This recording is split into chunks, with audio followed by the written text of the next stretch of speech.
सह्याद्री व्याघ्र प्रकल्पग्रस्त गावांमध्ये रौदी, आडोशी, माडोशी, कुसापूर, खीरवाडी, तांबी, वासोटा, मालदेव, तालुका जावली, जिल्हा सातारा, ताकवली येथील ग्रामस्थांकडून आज उपसंचालक कोयना यांचे सह्याद्री व्याघ्र प्रकल्प कराड येथील उपसंचालक किरण जगताप यांना निवेदन देण्यात आले। या प्रकल्पग्रस्त खातेदारांना किंवा त्यांच्या वारसांना कोणत्याही ठिकाणी जमिनीचा मोबदला मिळालेला नसून त्या जमिनीची व आमची 1960 पासून आत्तापर्यंत कोणत्याही प्रकारची दखल न घेतल्यामुळे आम्ही त्रस्त आहोत, अशा पद्धतीचे म्हणणे आज संबंधित प्रकल्पग्रस्तांनी कराडच्या उपसंचालकाच्या समोर मांडले।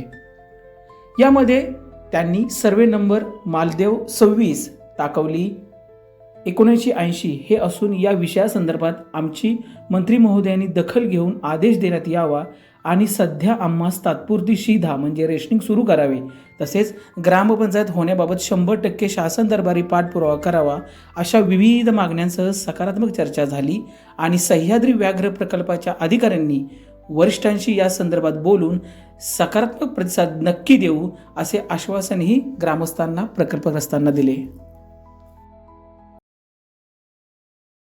नाव विठ्ठल रामचंद्र ढवळे, आम्ही सह्याद्री व्याघ्र प्रकल्प ग्रामस्थ आहे आणि आम्ही आज उपसंचालक किरण जगताप साहेब यांना भेटण्यासाठी आलो होतो। व्याघ्र प्रकल्पाचे आमच्या अनेक मुद्दे होते ते आम्ही आता व्याघ्र प्रकल्पाची ग्रामपंचायत चालू करण्यासंदर्भात भेटलो। साहेबांनी पॉझिटिव्ह उत्तर दिलेलं आहे आणि साहेबांनी सांगितलं येत्या 8 दिवसात आम्ही ग्रामपंचायतीला नोंदी चालू करण्यासाठी आदेश देतो।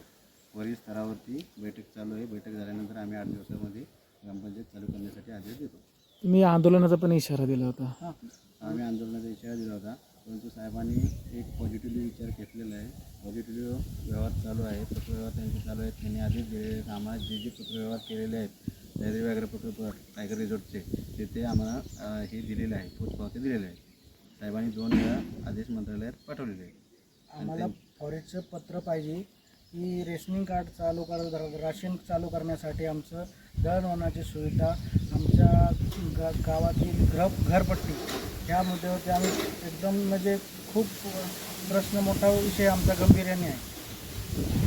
साहेबांनी सॉल्व केलेला आहे। 8 दिवसात सॉल्व करणार आहे, ते सॉल्व करणार आहे 8 दिवसात आश्वासन दिल्यामुळे आम्ही आंदोलनाचं जरा पुढे ढकलतो।